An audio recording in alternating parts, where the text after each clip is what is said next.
नमस्कार दोस्तों, आप सबका स्वागत है आज के एक नए वीडियो में। तो दोस्तों अभी हम हमारे ट्रेनिंग सेंटर के पार्किंग एरिया में तो पार्किंग एरिया में अभी हमारा क्लास चालू है सर का, और हमारा लेक्चर हॉल में भी क्लास चालू है, PS6 हॉल में भी क्लास चालू है। तो अभी हमारे एक साथ 3 क्लासेस चालू है, तीनों बैच के। तो अभी हम देखेंगे किस तरह क्लासेस चालू है और क्या क्या टॉपिक पर क्लासेस चालू है। तो चलो मैं आपको दिखा देता हूँ। दोस्तों हमारे इंस्टीट्यूट में टोटल 2 तरीके के बैच चलते हैं। एक चलती है हमारी 4 महीनों की बैच और एक चलती है हमारी 8 दिनों की। तो 4 महीनों की जो बैच होती है, इन 4 महीनों में हम आपको BS3, BS4, BS6 engine wiring और इंजन वायरिंग छोड़ के जितने भी पार्ट्स आते हैं, जैसे कि शॉकर, कार्बोरेटर और बहुत सारे पार्ट्स के बारे में आपको नॉलेज दिया जाता है। प्रैक्टिकल हैंड्स ऑन ट्रेनिंग दी जाती है एक एक चीज़ के ऊपर। आपको 4 महीनों में पूरा एक्सपर्ट बनाया जाता है। ये जो 4 महीनों का जो कोर्स है, ये उन स्टूडेंट्स के लिए जो स्टूडेंट्स फ्रेशर है, जो अपना खुद का सेटअप करना चाहते हैं वर्कशॉप का, तो इन स्टूडेंट्स के लिए 4 महीनों का कोर्स बनाया गया है। और 8 दिनों का कोर्स वो स्टूडेंट्स के लिए जिनको पहले से ही 8 से 7 साल का एक्सपीरियंस है, जिनका खुद का वर्कशॉप है, जो 4 महीने नहीं दे सकते, उनके लिए 8 दिनों का कोर्स बनाया गया है। इन 8 दिनों में हम आपको पूरा BS6 का एक एक चीज़ सिखाते हैं। BS6 का इंट्रोडक्शन से लेके वायरिंग तक पूरा एक एक चीज़ सिखाया जाता है। ये OBD स्कैनर किस तरह काम करता है, ये सारे जितने भी टूल्स होते हैं, fuel pump tester, fuel pressure gauge, OBD scanner, ये सारी चीज़ों के ऊपर आपको हैंड्स ऑन ट्रेनिंग दी जाती है एक एक चीज़ के ऊपर। तो आपको 8 दिनों में पूरा BS6 का एक्सपर्ट बनाया जाता है, पर 4 महीनों में भी तो आपको पूरा बाइक मैकेनिक का एक्सपर्ट बनाया जाता है। और हमारे पास यहाँ पे EV का भी ट्रेनिंग होता है। EV के ऊपर आपको एक एक चीज़ सिखाई जाती है। हीरो, विडा हो गई, नॉन सॉफ्टवेयर बाइक, सभी बाइक्स के ऊपर आपको यहाँ पे नॉलेज दिया जाता है। पूरा आपको 4 महीनों में पूरा एक्सपर्ट बना देते हैं। अभी हम सर के पास चले गए, आपको दिखा देता हूँ हमारा ये ट्रेनिंग किस तरह होता है। अंदर भी BS4 का लेक्चर चालू है, ऊपर BS6 का लेक्चर चालू है। तो पूरा 4 महीनों में आपको एक एक चीज़ सिखा के आपको एक्सपर्ट बना देते हैं। तो हम चले गए। अभी जो हम इंजन ले रहे वो मीटियोर का इंजन है, J सीरीज़ में। इसमें पुश रॉड नहीं दिया है। इसमें वॉल खोलने के लिए क्या दिया है, यहाँ पे टाइमिंग चेन दिया है। यहाँ पे क्या है, टाइमिंग चेन। और वो जो बुलेट है उसमें क्या दे रहे, वॉल खोलने के लिए पुश रॉड दिया जाता है। तो ये इंजन को हम J सीरीज़ इंजन भी बोलते हैं। तो यहाँ पे हेड हो गया, कैम शाफ्ट हो गया, सेटिंग हो गया। अभी ये गाड़ी में सेटिंग कौन सा लगा है अपना? अभी आज तक हमने हीरो होंडा किया, ग्लैमर किया, यूनिकॉर्न किया, शाइन किया, यानी हीरो देखा, होंडा देखा, यामा का भी गाड़ी देखा, बहुत सारी गाड़ी देखे हमने। TVS के इंजन देखे, हर इंजन देखा।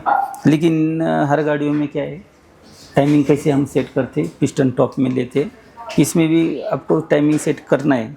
इसको क्या करना पड़ेगा, पिस्टन को टॉप में लेना पड़ेगा। क्यों लेना पड़ेगा टॉप में? हमें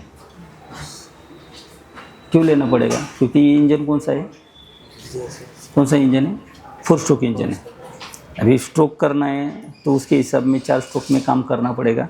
स्ट्रोक में करना है तो पिस्टन को क्या करना पड़ेगा, आपको टॉप में लेना पड़ेगा। टॉप में लेने के बाद ही हम क्या करेंगे, कैम शाफ्ट का सेटिंग करते। तो पिस्टन को हम क्या करेंगे, सबसे पहले टॉप में लेना है। तो हर गाड़ियों में टॉप में लेने के लिए कंपनी ने क्या किया है, यहाँ पे डॉट दिया है। डॉट क्या करना है, कंपनी के हिसाब से मैच करना है। मैच करने के बाद आपका पिस्टन किधर आता है, टॉप में। लेकिन ये गाड़ी में डॉट दिया है क्या, मार्किंग दिया है क्या? तो मार्किंग लेने के लिए आपको क्या करना पड़ेगा, ये देखो ये पिस्टन है, इसको क्या करना पड़ेगा, घुमाना पड़ेगा। एक प्लग खोलने के बाद स्क्रू ड्राइवर ले लेंगे और इसको क्या करेंगे, ऐसा घुमा लेंगे। अभी देखो ये पिस्टन, अभी पिस्टन का लोकेशन देखो, ये एंगल में और ये एंगल में जगह भी है ना। तो आपको क्या करना है, स्क्रू ड्राइवर लेने के बाद, स्क्रू ड्राइवर है ये थोड़ा सा घुमा देंगे तो स्क्रू ड्राइवर हिलना नहीं चाहिए।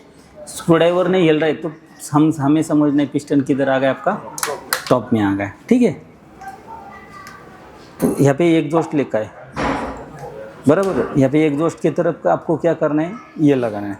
अभी यहाँ पे हमने क्या देखा, हर गाड़ियों में हम टाइमिंग सेट करते हैं तो जो व्हील होता है, ये व्हील पे भी क्या होता है, डॉट होता है।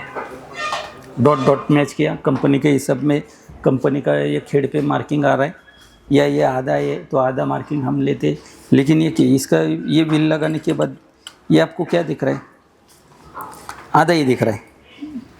लेकिन इस पे यहाँ पे देखेंगे तो आधा मार्किंग है कि किधर, इसमें किधर भी मार्किंग दिख रहा है क्या आपको? नहीं दिख रहा है। दूसरा हीरो होंडा में क्या है, यहाँ पे डॉट है। ये बाकी के गाड़ियों में यहाँ पे क्या है, लाइन दिया है। इसमें लाइन दिया है क्या, डॉट दिया है क्या? लेकिन बाकी के गाड़ियों में क्या है, यहाँ पे एक होल है और यहाँ पे एक होल है। ये व्हील को हम मैच करते हैं, व्हील को मैच करते हैं, यानी कि व्हील को क्या करवाते हैं हम, ये लाइन में ले रहे ना। लेने के बाद क्या करवाते, ये सेट करवाते और कैमशाफ्ट को घुमाते, और कैमशाफ्ट को क्या करते हम, टाइमिंग में लाते। ठीक है, असल में हम टाइमिंग किसका लगाते, ये व्हील का लगाते हैं क्या, हम टाइमिंग लगाते कैमशाफ्ट का। तो यहाँ पे आ गया आपका कैमशाफ्ट। ये कैमशाफ्ट में भी यहाँ पे देखो, यहाँ पे क्या लिखा है, TDC लिखा है, यानी कि टॉप डेड सेंटर। ये ऐसा रखवाने के बाद अभी इसका ये जो ऊपर वाला जो प्लेट दिख रहा है आपको, यहाँ पे क्या है इसका, ये देखो यहाँ पे कंपनी ने एक मार्किंग दिया रहता है, इसके सामने यहाँ पे देखो ये लाइन है, ये लाइन में ये क्या करना है, ये एरो को लाना है। ये देखो लाया हमने, लाने के बाद ये वाला भी क्या करना है, ये वाला है। चाहे आप ऐसा लगाओ, कैसा भी लगाओ, कुछ प्रॉब्लम नहीं है, लेकिन ये कि लगाना है तो ये कि जब भी हम खोलेंगे तो ये ऐसे खोलते टाइम पे आपका नाम ये बराबर पढ़ना आना चाहिए। ठीक है, ऐसे भी लगा देंगे तो कुछ दिक्कत नहीं है, कैसा भी लगा लो, कुछ प्रॉब्लम नहीं है, लेकिन ये कि लगाना है तो आपको आपके टेक्निक से लगाना है। क्यों, हम ये कोई इंजन खोलते तो अपने हिसाब में वैसा वापस खोलते टाइम पे आपको समझ में आना चाहिए। दूसरा कोई खोल रहा है, ऐसा लगा दिया, अगर कस्टमर आ गया और हाँ ऐसा खोला हुआ देखा, यार मैंने ऐसा तो टाइमिंग नहीं लगाता हूँ, मैं हर गाड़ियों का टाइमिंग कैसे लगाता हूँ, आ रहा है क्लियर दिख रहा है, वैसे ही लगा रहा हूँ, ये मैंने ऐसा देखा, यानी कि किसने तो भी ये क्या किया हुआ है, खुला है, तो समझ में आ जाएगा। फिर तो अपना क्या करना है, थोड़ा सा समझना है। दोस्तों जैसे कि आपने देखा, यहाँ पे हमारा लेक्चर चालू है बुलेट J सीरीज़ के इंजन के ऊपर, जो मीटियोर का इंजन आता है BS6 का, इसके ऊपर लेक्चर चालू है।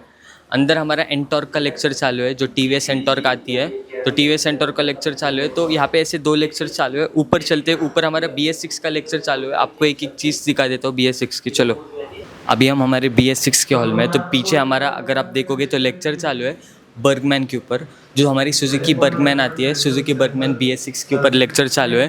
तो पहले PDF के मदद से समझाया जाता है, फिर गाड़ी के ऊपर प्रैक्टिकल लेते हैं, फिर स्टूडेंट्स आके खुद गाड़ी के ऊपर प्रैक्टिकल करते हैं मल्टीमीटर OBD स्कैनर के मदद से। तो यहाँ पे अगर आप देखोगे तो पीछे हमारा लेक्चर चालू है। और यहाँ पे जैसे कि हम हर बार दिखाते हैं आपको, यहाँ पे हमारे पास सभी प्रकार के BS6 के बाइक्स है और EV के भी बाइक्स है, जिनके ऊपर आपको यहाँ पे एक एक चीज़ का ट्रेनिंग दिया जाता है। EV के अंदर कंट्रोलर किस तरह काम करता है, जो हब मोटर होती है, ये एक एक चीज़ के बारे में आपको सिखाया जाता है। जो MCU VCU आते हैं, किस तरह काम करते हैं, आपको यहाँ पे एक एक चीज़ सिखाई जाती है। और यहाँ पे लेक्चर भी चालू है। तो हम चलते, आपको एक छोटी सी क्लिप दिखा देता हूँ कि किस तरह हमारा ट्रेनिंग होता है और किस तरह सिखाने का तरीका होता है। देखो, जो TPS सेंसर है उसको इसे वोल्टेज नहीं देता। वोल्टेज कौन देता है? सेंसर इनवर्ट लेता है 3 in 1 से होकर फिर ECM को चला जाता है। अभी ये सेंसर इनवर्ट कहाँ से तो उठा के देता है, तो कहाँ से उठा के देता है? जब आप देखेंगे 3 in 1 सेंसर है, ये टोटल बॉडी के अंदर लगा रहता है। अभी उसको वोल्टेज 5 वोल्ट कौन देता है? तो ECU देता है। ग्राउंड क्या करता है? ECU देता है। तो इसके अंदर सेंसर का वर्किंग समझेंगे तो अंदर की साइड में क्या किया जाता है, एक आपको पोटेशियोमीटर यूज किया जाता है। इसके अंदर एक स्लाइड होती है, एक छोटी सी स्लाइड होती है, और इसके ऊपर क्या होता है, एक आपको स्लाइड मिलते है, और स्लाइड के ऊपर यहाँ पे एक वाइपर लगा रहता है छोटा सा। यहाँ पे ऐसे 3 वायर यहाँ पे बाहर निकाली जाते हैं। एक रहती है आपकी 5 वोल्ट की वायर, एक होती है आपकी सिग्नल की वायर, एक होती है आपकी ग्राउंड की वायर। जैसा स्लाइड ऊपर नीचे होता है उतना क्या करता है, पोटेशियोमीटर इनपुट 5 वोल्ट लेता है, वो सिग्नल के अंदर जितना अपना टोटल खींचा है उतना वोल्टेज ECM को देता रहता है। फिर ECM क्या करता है, वो सिग्नल को क्या करता है, रीड करता है। फिर फ्यूल सिस्टम और आपका इग्निशन सिस्टम यहाँ पे पूरा कंट्रोल करता है पूरा। समझो TPS का कोड स्कैनर के अंदर जब दिखता है तो उस टाइम पे आपको क्या चेक करना है? पहला चेक करना है, इसके अंदर आपको OBD स्कैनर लगाना है। लगाने के बाद आपको क्या करना है, लाइव डाटा के अंदर जाना है। जाने के बाद आपको व्यू ग्राफ आइटम्स है उस पर जाना है। जाने के बाद आपको क्या चेक करना है, फिर उसके अंदर आपको TPS सेंसर चेक करना है। इसके अंदर आपको दिखेगा अबाउट टोटल पोजीशन सेंसर, तो आपको क्या करना है, जाना है। जाने के बाद क्या करना है, एक्सीलरेटर खींच के चेक करना है। एक्सीलरेटर समझो खींच के ग्राफ ऊपर नीचे जा रहा है तो सेंसर सही काम कर रहा है। समझो ग्राफ ऊपर नीचे नहीं जा रहा तो उस टाइम पे आपका सेंसर का फॉल्ट है। अभी समझो आपने स्कैनर भी कनेक्ट किया, ग्राफ भी ऊपर नीचे जा रहा है, फिर भी स्कैनर के अंदर इसका कोड क्लियर ही नहीं हो रहा, तो ये फॉल्ट है किसका? फिर